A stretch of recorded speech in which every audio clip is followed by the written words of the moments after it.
Une seule journée de chantier, mais avec des moyens hors normes, mobilisés à 1600 mètres d'altitude pour poser une bande de bitume de 480 mètres de long et 20 mètres de large.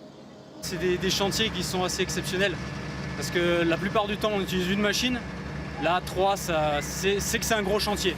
Au final, 1500 tonnes d'enrobés nécessaires sur une épaisseur de 6 cm pour remettre à neuf la piste d'atterrissage de l'unique altiport des Pyrénées.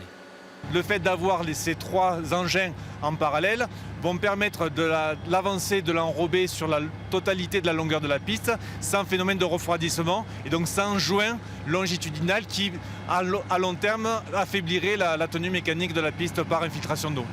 Coût du chantier avec la construction d'un bâtiment pour abriter de petits avions, 550 000 €.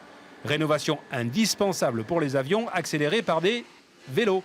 Car la ligne d'arrivée de la 12e étape du prochain Tour de France, le 13 juillet précisément, sera tracée en bout de piste. L'arrivée sera quelque chose d'assez spectaculaire.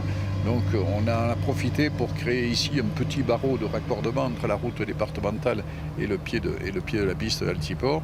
Donc voilà, ça va être un grand spectacle le 13 juillet, cette arrivée du Tour de France sur cet Altiport ici, avec un horizon complètement dégagé.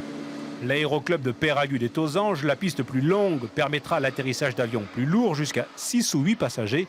Des mouvements d'appareil en altitude. Pour que les performances sont un petit peu dégradées pour l'avion. Il a besoin de plus de longueur pour décoller, d'un peu plus de longueur pour se poser. Mais tout ça, on ne le mesure pas. On fait quand même ça à vue. Et grâce à cette qualité de piste qu'on va avoir, ça va être magnifique. Cette même piste avait servi de décor de tournage pour un James Bond il y a tout juste 20 ans.